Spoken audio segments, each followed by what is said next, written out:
ನಮಸ್ಕಾರ ವೀಕ್ಷಕರೇ, ಬಿಜೆಪಿ ಅಂಗಳದಿಂದ ಹೊಸ ಅಪ್ಡೇಟ್ ಒಂದು ಬರ್ತಾ ಇದೆ. ಅದು ಪಕ್ಷದ ಮುಂದಿನ ರಾಷ್ಟ್ರೀಯ ಅಧ್ಯಕ್ಷರ ಆಯ್ಕೆ ವಿಚಾರ. ಸದ್ಯ ಬಂದಿರೋ ಮಾಹಿತಿಗಳ ಪ್ರಕಾರ ಮಾರ್ಚ್ 15ರ ಹೊತ್ತಿಗೆ ನೂತನ ರಾಷ್ಟ್ರೀಯ ಅಧ್ಯಕ್ಷರ ಹೆಸರು ಅನೌನ್ಸ್ ಆಗೋದು ಆಲ್ಮೋಸ್ಟ್ ಫೈನಲ್ ಆಗಿದೆ. ಆದರೆ ಆ ಸ್ಥಾನಕ್ಕೆ ಯಾರನ್ನ ಕೂರಿಸಲಾಗುತ್ತೆ ಅನ್ನೋ ಚರ್ಚೆ ಜೋರಾಗಿದ್ದು, ಮೂವರ ಹೆಸರು ದೊಡ್ಡ ಮಟ್ಟದಲ್ಲಿ ಹರಿದಾಡ್ತಾ ಇದೆ. ಅದರಲ್ಲಿ ಒಬ್ಬ ಮಹಿಳೆ ಹೆಸರು ಕೂಡ ಇದ್ದು ಕುತೂಹಲ ಇನ್ನಷ್ಟು ಜಾಸ್ತಿ ಆಗ್ತಾ ಇದೆ. ಹಾಗಿದ್ರೆ ಆ ಮೂವರು ಯಾರು, ಯಾರ ಮೇಲೆ ಹೆಚ್ಚಿನ ನಿರೀಕ್ಷೆ ಇದೆ, ಅವರ ಮುಂದಿರೋ ದೊಡ್ಡ ಚಾಲೆಂಜ್ಗಳು ಏನು, ಈ ಬಾರಿ ಹೈಕಮಾಂಡ್ ಮಾಡಬೇಕು ಅಂತಿರೋ ಹೊಸ ಪ್ರಯೋಗ ಏನು, ಇದೆಲ್ಲವನ್ನ ಒನ್ ಬೈ ಒನ್ ವಿವರಿಸ್ತಾ ಹೋಗ್ತೀವಿ. ಈ ವಿಡಿಯೋವನ್ನ ತಪ್ಪದೆ ಕೊನೆ ತನಕ ನೋಡಿ. ಅದಕ್ಕೂ ಮುನ್ನ ಮೀಡಿಯಾ ಮಾನ್ಸ್ಟರ್ ಚಾನೆಲ್ ಅನ್ನ ತಪ್ಪದೆ ಸಬ್ಸ್ಕ್ರೈಬ್ ಮಾಡಿ. ಎಸ್, ಲೋಕಸಭೆ ಬಳಿಕ ಭಾರತದಲ್ಲಿ ಯಾವ ರಾಜಕೀಯ ಪಕ್ಷ ಸ್ಟ್ರಾಂಗ್ ಇದೆ ಅನ್ನೋ ಪ್ರಶ್ನೆಗೆ ಸಿದ್ಧ ಉತ್ತರ ಅನ್ನೋ ಹಾಗೆ ಬಿಜೆಪಿ ಹೆಸರನ್ನ ಹೇಳೋ ಮಟ್ಟಕ್ಕೆ ಪಕ್ಷ ಯಶಸ್ಸಿನ ಹಾದಿಯಲ್ಲಿದೆ. ಅಂದಹಾಗೆ ಬಿಜೆಪಿ ಗೆಲುವಿನ ಓಟಕ್ಕೆ ಕೇವಲ ಒಬ್ಬ ವ್ಯಕ್ತಿಯೋ ಅಥವಾ ಒಂದು ವಲಯವೋ ಕಾರಣ ಆಗ್ತಾ ಇಲ್ಲ. ಪಕ್ಷಕ್ಕೆ ಸಂಬಂಧಪಟ್ಟ ಎಲ್ಲಾ ವಲಯಗಳ ವ್ಯವಸ್ಥಿತ ಕಾರ್ಯನಿರ್ವಹಣೆಯೇ ಇಂದು ಪಕ್ಷವನ್ನ ಈ ಹಂತಕ್ಕೆ ತಂದಿದೆ ಅಂದ್ರೆ ಅನುಮಾನ ಇಲ್ಲ. ಬಿಜೆಪಿ ಮಟ್ಟಿಗೆ ಹೇಳೋದಾದ್ರೆ ಪಕ್ಷಕ್ಕೆ ಅತಿ ಮುಖ್ಯವಾದ ಹಾಗೂ ಕ್ರೂಷಿಯಲ್ ಪೋಸ್ಟ್ ಅಂದ್ರೆ ಅದು ರಾಷ್ಟ್ರೀಯ ಅಧ್ಯಕ್ಷ ಹುದ್ದೆ. ಈ ಹುದ್ದೆಯನ್ನ ಯಶಸ್ವಿಯಾಗಿ ನಿರ್ವಹಿಸಿದ್ದ ಅಮಿತ್ ಶಾ ನಂತರ ಗೃಹ ಸಚಿವರಾದ್ರು. ಆ ಸ್ಥಾನಕ್ಕೆ JP ನಡ್ಡಾ ಬಂದ್ರು. ಈಗ ಮತ್ತೆ ಬದಲಾವಣೆಗೆ ಸಮಯ ಆಗಿದ್ದು ಎಲ್ಲರ ಚಿತ್ತ ಅನುರಾಗ್ ಠಾಕೂರ್ ಮೇಲೆ ನೆಟ್ಟಿದೆ. ಒಬ್ಬರಿಗೆ ಒಂದೇ ಹುದ್ದೆ ಅನ್ನೋ ನಿಯಮವನ್ನ ತಕ್ಕ ಮಟ್ಟಿಗೆ ಕಟ್ಟುನಿಟ್ಟಾಗಿ ಪಾಲಿಸಿಕೊಂಡು ಬರ್ತಾ ಇರೋ ಬಿಜೆಪಿ JP ನಡ್ಡಾಗೆ ಸಚಿವ ಸ್ಥಾನವನ್ನ ನೀಡಿದೆ. 2020ರಿಂದ ಅಧ್ಯಕ್ಷ ಸ್ಥಾನದಲ್ಲಿರೋ JP ನಡ್ಡಾ ಹಲವು ಚುನಾವಣೆಗಳನ್ನ ಎದುರಿಸಿದ್ದಾರೆ. ಸೋಲು ಗೆಲುವು ಎಲ್ಲವನ್ನೂ ನೋಡಿದ್ದಾರೆ. ಮೋದಿ 3ನೇ ಅವಧಿ ವಿಕಸಿತ ಭಾರತ ಹಿನ್ನೆಲೆ ಬಹಳ ಪ್ರಮುಖವಾಗಿದ್ದು, ಲೋಕಸಭೆ ಬಳಿಕ ಬಿಜೆಪಿ ಗೆಲುವಿನ ಹಾದಿಯಲ್ಲಿ ಓಡ್ತಾ ಇದೆ. ನೆಲೆಯೇ ಇಲ್ಲದ ರಾಜ್ಯಗಳನ್ನ ಹೊರತುಪಡಿಸಿದ್ರೆ ಬಾಕಿ ಎಲ್ಲಾ ಕಡೆಗಳಲ್ಲಿ ದೊಡ್ಡ ಗೆಲುವಿನೊಂದಿಗೆ ದಾಪುಗಾಲು ಹಾಕ್ತಾ ಇದೆ. ದೆಹಲಿಯನ್ನು ಕೂಡ ಗೆದ್ದು ಎಲ್ಲರ ಗಮನ ಸೆಳೆದಿದೆ. ಇದೇ ಹೊತ್ತಲ್ಲಿ ದೊಡ್ಡ ಬದಲಾವಣೆಗೆ ಯೋಚಿಸ್ತಾ ಇರೋ ಬಿಜೆಪಿ ಅನುರಾಗ್ ಠಾಕೂರ್ಗೆ ರಾಷ್ಟ್ರೀಯ ಅಧ್ಯಕ್ಷ ಪಟ್ಟ ನೀಡೋ ಬಗ್ಗೆ ಸುದ್ದಿಗಳು ಹರಿದಾಡ್ತಾ ಇವೆ. ಈ ಬದಲಾವಣೆ ಮಾರ್ಚ್ 15ರ ಹೊತ್ತಿಗೆ ಅಂತ ಹೇಳಲಾಗ್ತಾ ಇದೆ. ಯಾಕೆ ಅನುರಾಗ್ ಠಾಕೂರ್ ಫೋಕಸ್ ಆಗ್ತಾ ಇದ್ದಾರೆ ಅನ್ನೋದಕ್ಕೆ ಸಾಕಷ್ಟು ಕಾರಣಗಳಿವೆ. 2024ರ ಲೋಕಸಭಾ ಎಲೆಕ್ಷನ್ ಬಳಿಕ ಮೋದಿ ಅಧಿಕಾರಕ್ಕೆ ಬಂದರೂ ಅತ್ಯಂತ ಜೋಶ್ನಲ್ಲಿದ್ದು ರಾಹುಲ್ ಗಾಂಧಿ ಹಾಗೂ ಕಾಂಗ್ರೆಸ್. ಇನ್ಫ್ಯಾಕ್ಟ್ ಸೋತ್ರು 99 ಸೀಟ್ ಬಂದಿದ್ದಕ್ಕೆ ಸೆಲೆಬ್ರೇಷನ್ ಮಾಡಿದ್ದು ಕಾಂಗ್ರೆಸ್ಸೇ.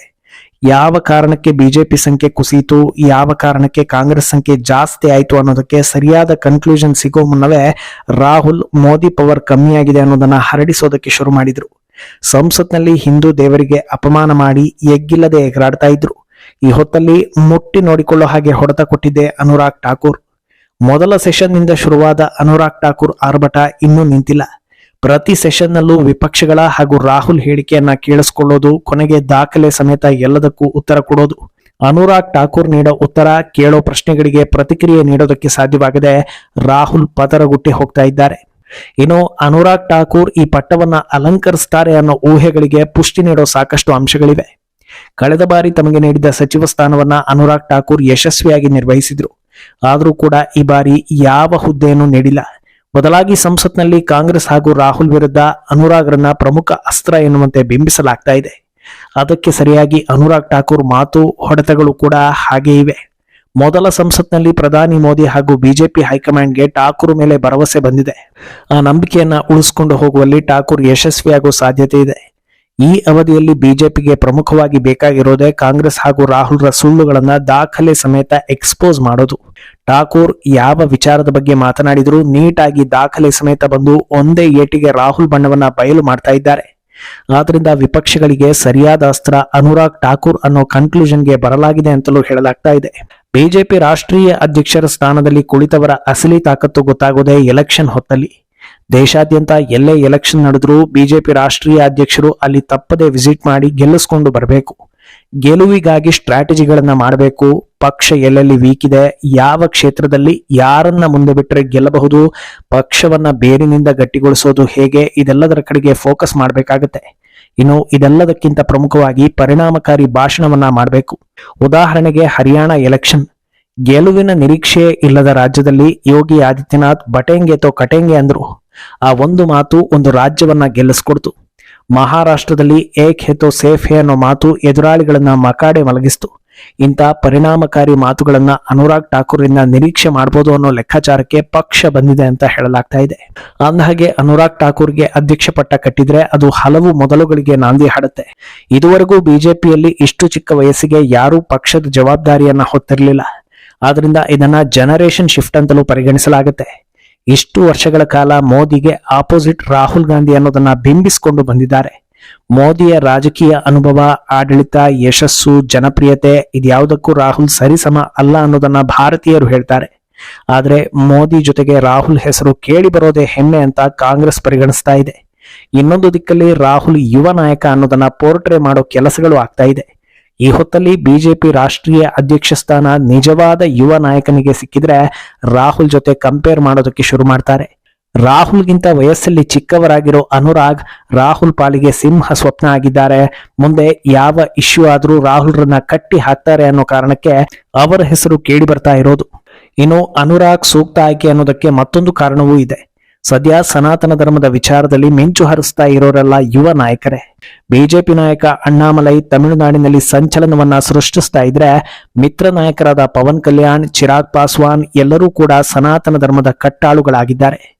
ಈ ಹೊತ್ತಲ್ಲಿ ಪ್ರಮುಖ ಹುದ್ದೆಯಲ್ಲೂ ಒಬ್ಬ ಯುವ ನಾಯಕ ಕೂತ್ರೆ ಸಮಾನ ಮನಸ್ಕರೆಲ್ಲ ಕ್ರಾಂತಿ ಮಾಡ್ತಾರೆ ಅನ್ನೋ ನಿರೀಕ್ಷೆಗಳನ್ನ ಇರಿಸಲಾಗಿದೆ. ಅಲ್ಲದೆ ಇನ್ಮುಂದೆ ಇರೋ ಚುನಾವಣೆಗಳನ್ನು ಗಮನದಲ್ಲಿ ಇಟ್ಕೊಳ್ಳಲಾಗಿದೆ. ಉತ್ತರ ಪ್ರದೇಶ, ತಮಿಳುನಾಡು ಹೀಗೆ ಪ್ರಮುಖ ರಾಜ್ಯಗಳ ಚುನಾವಣೆಗಳು ಬಾಕಿ ಇವೆ. ಉತ್ತರ ಪ್ರದೇಶದಲ್ಲಿ ಯೋಗಿ ಹವಾ ಇರೋದ್ರಿಂದ ತೀರಾ ಕಷ್ಟ ಆಗದೆ ಇರಬಹುದು. ಆದ್ರೆ ದಕ್ಷಿಣಕ್ಕೆ ಕಾಲಿಟ್ರೆ ಎಲ್ಲಾ ರಾಜ್ಯಗಳು ಸವಾಲಾಗುತ್ತೆ. ಆದ್ರಿಂದ ಯುವ ನಾಯಕನೇ ಪರಿಣಾಮಕಾರಿ ಆಗ್ಬೋದು ಅನ್ನೋ ನಿಟ್ಟಿನಲ್ಲೂ ಕೂಡ ಯೋಚಿಸಲಾಗಿದೆ. ಇನ್ನು ಈ ಲಿಸ್ಟ್ ನಲ್ಲಿರೋ ಎರಡನೇ ನಾಯಕ ಅಂದ್ರೆ ಅದು ಮಧ್ಯಪ್ರದೇಶ ಮಾಜಿ ಸಿಎಂ ಶಿವರಾಜ್ ಸಿಂಗ್ ಚೌಹಾಣ್. ಪಕ್ಷ ಸಂಘಟನೆಯಲ್ಲಿ ಚೌಹಾಣ್ಗೆ ದೊಡ್ಡ ಹೆಸರಿದ್ದು ಮಧ್ಯಪ್ರದೇಶ ಪಾಲಿಗೆ ಅವರನ್ನ ಮೋದಿ ಅಂತಲೇ ಗುರುತಿಸ್ತಾರೆ. ಕೊಟ್ಟಿರೋ ಸಚಿವ ಸ್ಥಾನವನ್ನ ಸಮರ್ಪಕವಾಗಿ ನಿರ್ವಹಿಸ್ತಾ ಇರೋ ಚೌಹಾಣ್ಗೆ ಹೊಸ ಜವಾಬ್ದಾರಿ ನೀಡಿ ಅವರ ಸ್ಥಾನ ಬೇರೆಯವರಿಗೆ ನೀಡಲಾಗುತ್ತೆ ಅನ್ನೋ ಟಾಕ್ ಕೂಡ ಇದೆ. ಮೂರನೇ ವ್ಯಕ್ತಿ ಅಂದ್ರೆ ಅದು ಸ್ಮೃತಿ ಇರಾನಿ. ಮಹಿಳೆಯರಿಗೆ ಆದ್ಯತೆ ಅನ್ನೋದನ್ನ ದೆಹಲಿಯಲ್ಲಿ ಸಾಬೀತು ಮಾಡಿರೋ ಬಿಜೆಪಿ ಈಗ ರಾಷ್ಟ್ರೀಯ ಅಧ್ಯಕ್ಷ ಸ್ಥಾನಕ್ಕೂ ಮಹತ್ವದ ನಿಲುವು ತೆಗೆದುಕೊಳ್ಳುತ್ತಾ ಅನ್ನೋ ಚರ್ಚೆ ಶುರುವಾಗಿದೆ. ಸ್ಮೃತಿ ಅಧ್ಯಕ್ಷ ಪಟ್ಟವನ್ನ ಸಮರ್ಪಕವಾಗಿ ನಿರ್ವಹಿಸಬಲ್ಲ ನಾಯಕಿ ಅನ್ನೋ ಅಭಿಪ್ರಾಯ ಇದ್ದು, ಇವರಿಗೆ ಸ್ಥಾನ ನೀಡಿದ್ರೂ ಅಚ್ಚರಿ ಇಲ್ಲ ಅಂತ ಹೇಳಲಾಗ್ತಾ ಇದೆ. ಇದೆಲ್ಲದರಿಂದ ಆಚೆಗೆ ಇನ್ನೊಂದು ಸುದ್ದಿ ಕೂಡ ಹರಿದಾಡ್ತಾ ಇದೆ. ಅದೇನಂದ್ರೆ ದಲಿತ ನಾಯಕರನ್ನ ರಾಷ್ಟ್ರೀಯ ಅಧ್ಯಕ್ಷ ಸ್ಥಾನದಲ್ಲಿ ಕೂರಿಸಬೇಕು ಅನ್ನೋದು. ಯಾಕಂದ್ರೆ ಡಾಕ್ಟರ್ BR ಅಂಬೇಡ್ಕರ್ ಅವರ ವಿಚಾರದಲ್ಲಿ ಕಾಂಗ್ರೆಸ್ ಸುಳ್ಳು ಸುದ್ದಿ ಹರಡಿಸಿ ಜನರ ದಿಕ್ಕು ತಪ್ಪಿಸಿದೆ. ಅಂಬೇಡ್ಕರ್ ಅವರು ಪ್ರಧಾನಿಯಾಗುವುದನ್ನ ತಪ್ಪಿಸಿದೆ ಕಾಂಗ್ರೆಸ್. ಅವರ ಅಂತ್ಯ ಸಂಸ್ಕಾರಕ್ಕೆ ಜಾಗ ಕೊಡದೆ ಕಟುವಾಗಿ ವರ್ತಿಸಿದ್ದು ಕಾಂಗ್ರೆಸ್. ಅವರಿಗೆ ಭಾರತ ರತ್ನ ಕೊಡದೆ ವಂಚಿಸಿದ್ದು ಕೂಡ ಕಾಂಗ್ರೆಸ್ ಅನ್ನೋದು ಎಲ್ರಿಗೂ ಗೊತ್ತಿದ್ರು ಕೆಲವರು ಮಾತ್ರ ಅದನ್ನ ಒಪ್ಪೋದಕ್ಕೆ ರೆಡಿ ಇಲ್ಲ. ಪ್ರಧಾನಿಯೇ ಹಿಂದುಳಿದ ಸಮುದಾಯದವರಾಗಿದ್ರು ಬಿಜೆಪಿ ಅಂದ್ರೆ ಅದು ದಲಿತ ವಿರೋಧಿ ಅನ್ನೋದನ್ನೇ ತಲೆಯಲ್ಲಿ ಇಟ್ಕೊಂಡಿದ್ದಾರೆ. ಇದನ್ನ ಹೋಗಿಸ್ಬೇಕು ಅಂದ್ರೆ ರಾಷ್ಟ್ರೀಯ ಅಧ್ಯಕ್ಷ ಸ್ಥಾನದಲ್ಲಿ ದಲಿತ ನಾಯಕರನ್ನ ಕೂರಿಸೋದು ಸೂಕ್ತ ಅನ್ನೋ ಮಾತುಗಳು ಕೂಡ ಬರ್ತಾ ಇವೆ. ಎಲ್ಲಾ ಸಲಹೆಗಳನ್ನ ಪಡೆದು ಹಲವು ಮೀಟಿಂಗ್ಗಳನ್ನ ನಡೆಸಿ ಅಳೆದು ತೂಗಿ ಒಬ್ಬ ಪರಿಣಾಮಕಾರಿ ನಾಯಕನನ್ನ ಆ ಸ್ಥಾನದಲ್ಲಿ ಕೂರಿಸ್ತಾರೆ ಅಂತ ಹೇಳಲಾಗ್ತಾ ಇದೆ. ಒಟ್ನಲ್ಲಿ ಅನುರಾಗ್ ಠಾಕೂರ್ ಹೆಸರು ಸದ್ಯದ ಮಟ್ಟಿಗೆ ದೊಡ್ಡದಾಗಿ ಓಡಾಡ್ತಾ ಇದೆ. ಆ ಸ್ಥಾನಕ್ಕೆ ಅವರು ಸೂಕ್ತ ಅನ್ನೋದಕ್ಕೆ ಹಲವು ನಿದರ್ಶನಗಳು ಇವೆ. ಆದ್ರೆ ಬಿಜೆಪಿಯಲ್ಲಿ ಯಾವುದು ಅಂದುಕೊಂಡಂತೆ ಆಗಲ್ಲ. ಅಂತಿಮವಾಗಿ ಅಚ್ಚರಿಯ ಆಯ್ಕೆಗಳು ಜಾಸ್ತಿ ಅನ್ನೋದು ಗೊತ್ತಿರೋದೆ. ಆದ್ರಿಂದ ಮುಂದೇನಾಗುತ್ತೆ ಅನ್ನೋದನ್ನ ಕಾದು ನೋಡ್ಬೇಕು. ಈ ಬಗ್ಗೆ ನಿಮ್ಮ ಅಭಿಪ್ರಾಯವನ್ನ ತಪ್ಪದೆ ಕಾಮೆಂಟ್ ಮೂಲಕ ತಿಳಿಸಿ.